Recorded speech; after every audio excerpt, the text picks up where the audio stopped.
स्वागत है आपका न्यूज 18 पंजाब हरियाणा हिमाचल में। मैं हूं आपके साथ कुसुम रावत। बुलेटिन का आगाज एक बार फिर से करनाल और किसानों की खबर के साथ करेंगे। किसानों का करनाल में पक्का मोर्चा लगातार जारी है। प्रशासन से किसानों की बैठक एक बार फिर की जा रही है। एक बार फिर से बैठक का सिलसिला शुरू हो गया है।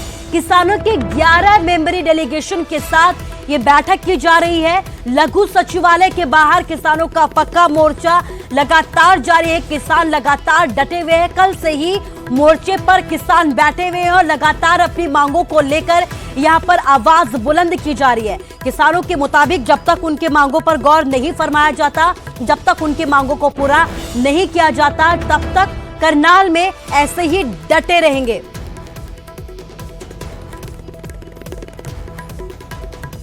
और इसके साथ ही योगेंद्र यादव किसान नेता की तरफ से एक ट्वीट किया गया है। किसान दृढ़ संकल्प के साथ खड़े हैं और सरकार हत्या के दोष से नहीं बच सकती है। करनाल में पक्का मोर्चा जारी है और जारी रहेगा जब तक कि मांगों को नहीं माना जाता है। तो ये ट्वीट किया गया है योगेंद्र यादव की तरफ से।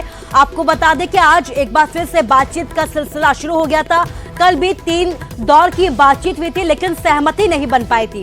किसानों का ये कहना है कि जो आरोपी डीएसपी है, जो आरोपी एसडीएम है, उनके खिलाफ सख्त से सख्त कार्रवाई की जानी चाहिए, जबकि उनका चंडीगढ़ में प्रमोशन कर दिया गया है। हमारे साथ हमारे संवाददाता हिमांशु नारंग भी जुड़ गए। हिमांशु, कल बातचीत में जो बातचीत हुई उसमें किसी तरीके की सहमति नहीं बन पाई थी। आज एक बार फिर से बातचीत का सिलसिला शुरू हो गया है। अभी तक का क्या कुछ अपडेट है?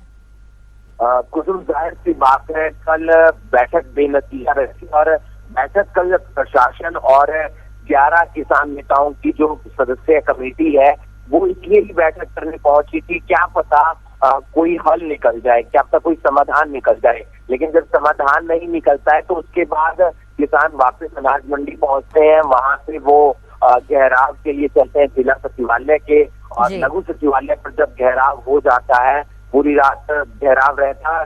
आज एक बार फिर से प्रशासन की तरफ से बातचीत का न्योता दिया गया और उस बातचीत से पहले तकरीबन आधा पौना घंटा किसानों ने आपस में अपनी एक मीटिंग की डाक भवन के अंदर। वहां पर मीटिंग की और उसके बाद जब बाहर निकले किसान और 2 बजते जिला सचिवालय पहुंच गए। वहां पर प्रशासनिक अधिकारियों के साथ मीटिंग चलते तकरीबन 1.5 घंटा हो चुका है। पहली जो मांग है जिस पर फोकस किया जा रहा है किसान नेताओं की तरफ से वो यही है कि जो अफसर हैं जिनका वीडियो वायरल हुआ था सिर फोड़ देने वाला, उनके खिलाफ मामला दर्ज किया जाए। कहीं नेगोशिएट हो सकता है, वो नेगोशिएट यहाँ पर हो सकता है कि अगर उनको सस्पेंड भी कर दिया जाता है और सस्पेंड होने के साथ उन पर जांच कमेटी बिठा दी जाती है, एक इंक्वायरी गठित कर दी जाती है, तो किसान वहां पर मान सकते हैं, किसान नेता वहां पर मान सकते हैं। उसके बाद बातचीत आगे बढ़ेगी। यानी कि 1-2 प्रमुख मांगे और भी हैं कि जिस किसान की मौत हुई है उसको 25 लाख रुपए का मुआवजा मिलना चाहिए, घायल किसानों को भी कुछ सहायता राशि मिलनी चाहिए। लेकिन जो प्रमुख मांग है वो यही है कि अधिकारी के खिलाफ जिसने लाठीचार्ज का आदेश दिया उनके खिलाफ कार्रवाई होनी चाहिए। और इसी को लेकर मीटिंग चलते हुए तकरीबन 1.5 घंटे से ज्यादा का समय हो गया है। कल भी तकरीबन 1.5-2 घंटे मीटिंग चली थी और कोई हल लेकिन सहमति नहीं बन पाई थी। हिमांशु, आप लगातार नजर बनाकर रखिए। फिलहाल इस तमाम जानकारी के लिए आपका शुक्रिया। पंकज कपाही भी हमारे साथ जुड़ गए हैं। पंकज, आपसे ये जानना चाहूंगी कि क्या लगता है आज का मिजाज देखकर, क्या बात बन पाएगी? देखिए, किसी समय भी ये मीटिंग जो है वो खत्म हो सकती है और जिस तरह से किसान इस बात पर अड़े हैं कि जो एसडीएम है उनके ऊपर मुकदमा दर्ज होना चाहिए, सस्पेंड जो है वो किया जाना चाहिए। और जानकारी मिल रही है कि मीटिंग जो है वो अब कुछ ही समय में खत्म होने जा रही है और ऐसे में काफी अहम जो है वो माना जा रहा है कि प्रशासन की किस तरह से बात रहेगी, क्योंकि करनाल में कल से ही किसान जो है वो इस समय डटे हुए हैं। जी पंकज, इस तमाम जानकारी के लिए आपका शुक्रिया कहना चाहूंगी। तो बड़ी बात यह है जो सबसे ज्यादा फोकस किसानों की तरफ से किया जा रहा है वो एसडीएम के खिलाफ किया जा रहा है। एसडीएम के खिलाफ सख्त से सख्त कार्रवाई की मांग की जा रही है। इसके साथ ही जिस किसान की मौत हो गई थी लाठीचार्ज के दौरान, उसे भी मुआवजा देने की मांग की जा रही है। 25 लाख मुआवजे की मांग की जा रही है। इसके साथ ही जो किसान घायल हो गए थे लाठीचार्ज के दौरान, उन्हें भी 2-2 लाख मदद की मांग की जा रही है, मुआवजा देने की मांग की जा रही है। और इन्हीं मांगों को लेकर आज एक बार फिर से बैठक की जा रही है। कहा जा रहा है कि कभी भी ये बैठक खत्म हो सकती है और कभी भी नतीजे सामने आ सकते हैं।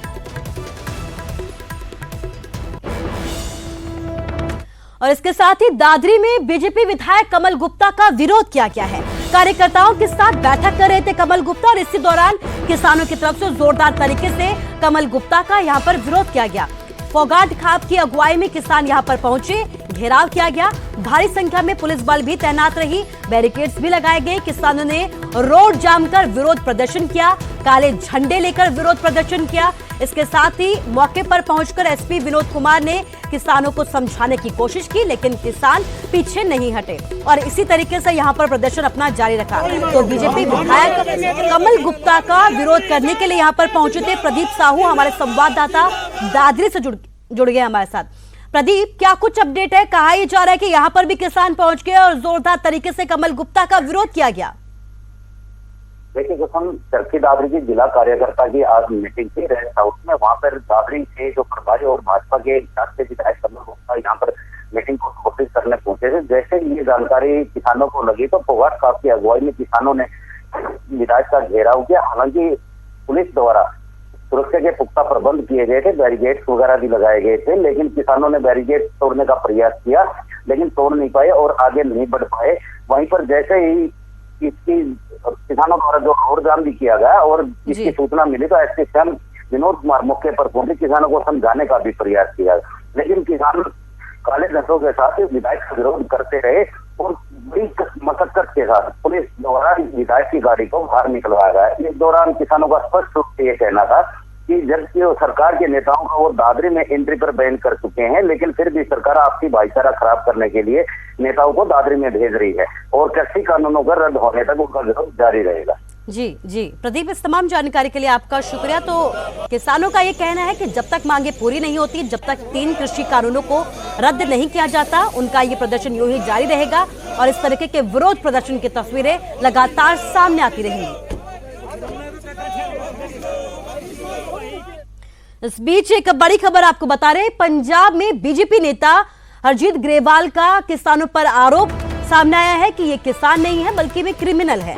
हरजीत ग्रेवाल की तरफ से ये कहा गया है कि आंदोलन की आड़ में यहां पर खेल खेला जा रहा है, किसानों को पाकिस्तान और चीन से फंडिंग की जा रही है, फंडिंग के कारण ही ये आंदोलन लंबा चल रहा है। योगेंद्र यादव जैसे लोग खुद को किसान नेता मान रहे हैं, तो हरजीत ग्रेवाल की तरफ से एक विवादित बयान एक बार फिर से सामने आया है, जिसमें उन्होंने ये कहा है कि किसान नहीं बल्कि क्रिमिनल बैठे हुए हैं। आंदोलन की आड़ में लंबा और यहाँ पर खेल लगातार खेला जा रहा है किसान नेताओं की तरफ से, किसानों को पाकिस्तान और चीन से फंडिंग की जा रही है। यही वजह है कि ये आंदोलन इतना लंबा चल रहा है।